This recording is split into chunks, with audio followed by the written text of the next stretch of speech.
Hey everybody, this is Chuck Marone with Strong Towns. I'm back out in what is actually South Brainerd in my hometown. I want to talk a little bit about how we make neighborhoods like this valuable. It's a nice day out today. Got back up in the 20s. It was really cold here for a while, so I kind of held off on doing any videos, but now I'm back sharing with you the beauty of central Minnesota. This is a neighborhood that really struggles. My neighborhood really struggles. Every neighborhood in the city really struggles. And there's a sense that the way we make these neighborhoods more valuable, the way we help these neighborhoods not struggle, the way we make them more prosperous for people, is to do things like try to get developers to come in, buy up properties, tear them down, redevelop them to be more like the neighboring suburban city of Baxter. How do we get more Baxter style of development? Baxter now is the adjacent city. When I was a kid, it's about 1,000 people. That's about 9,000, and all that development has been in the last 20 years.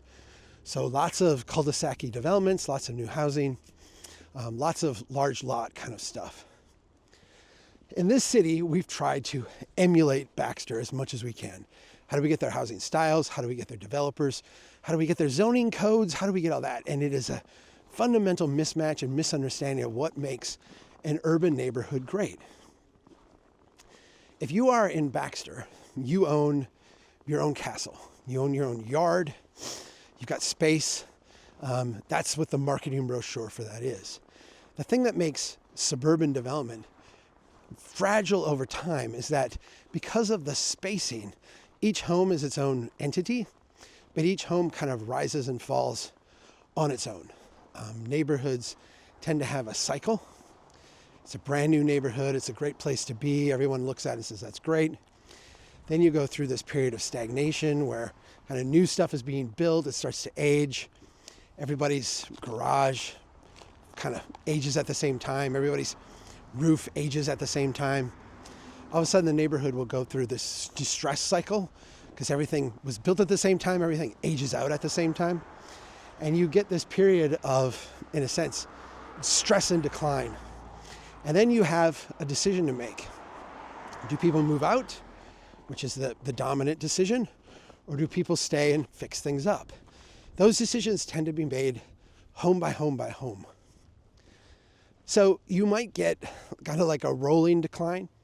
You might get an intense decline, but you will inevitably get some cycle that cycles, in a sense, down. But each lot, because you have this space, is a little bit independent of each other. You don't rise and fall together as much as you do in urban neighborhoods. In urban neighborhoods, because of the closeness, the proximity, because of, in a sense, the trade-off you make when you live in a place like this, everything tends to rise and fall together. The value of your house is not going to be in its size. It's not going to be in its amenities, although you can have nice homes, you can have good amenities, but that's generally not what you're paying for when you buy an urban home. What you're paying for is the city, the neighborhood, the place. So things like, how nice is the park? How walkable is the neighborhood? Are there stores here? Are there restaurants here? Are there things to do here? Does the city actually enforce? I'm walking down the sidewalk here in winter. You can see, decided not to shovel their sidewalk, really? Does the city enforce the sidewalk provisions and make people shovel their sidewalks? Or does the city get out and actually shovel the sidewalks themselves so that the neighborhood's walkable in the winter, or do they just ignore that? The more we treat urban neighborhoods like they are cheap versions of suburban neighborhoods, the more we misunderstand what makes them valuable, the more we misunderstand the value proposition and the trade-off of people living there, and the more they will flounder. The more we look at urban neighborhoods as unique places, as something completely different from the suburban experience, and actually focus on the things that make urban life great, the more these neighborhoods will flourish and prosper. I'm walking down a street right now. There's no sidewalk here. If there is, it's buried under snow. Who cares, right? Nobody cares. The street's too wide. It's designed to move cars quickly, even though this is one block, right? Like a shortcut. There's no reason to have this wide of a street here.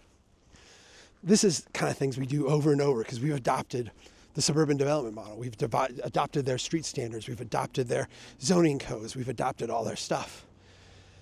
We are failing to capture the wealth and the value that's present because we're not treating this place like an urban area.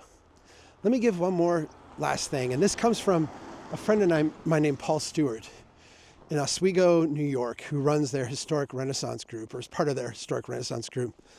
He convinced me, and I was really turned off by the way my city was doing land use enforcement. I became very sour on it. And he said, no, Chuck. Enforcement is really, really important. Because if you live in a suburban area and someone doesn't mow their yard, or someone doesn't shovel their sidewalk, or someone doesn't, leaves kind of junk out or whatever, it doesn't matter all that much because the value of your place is what you do on your place. You, in a sense, you make up for all of that with greater buffers. But when you're in a city, the strategy is not about buffers at all. It's about building nice places. The reality is you don't have buffers. You've got sewer, water, stormwater. You've got tight quarters. The thing is you actually want to make it tighter and better. You want to frame the space better. You want to build more stuff. You want to have more amenities, more coffee shops, more restaurants, more things you can walk to, the neighborhood school close, all this stuff. And so enforcement of like these little things becomes really, really important. If you don't require people to take care of their place, if you don't require people to shovel their sidewalks, if you don't require people to, in a sense, be a good neighbor, the ones that don't take down the whole neighborhood. They really detract from everything. So understand, there's a difference between an urban neighborhood and a suburban neighborhood. When you mix the two together, if you are running a city and building urban neighborhoods, if you try to treat them like they are the same thing, your urban neighborhoods will languish, as mine have in this city. Starting to come back, starting to get there, but we've done a lot of damage we got to fix.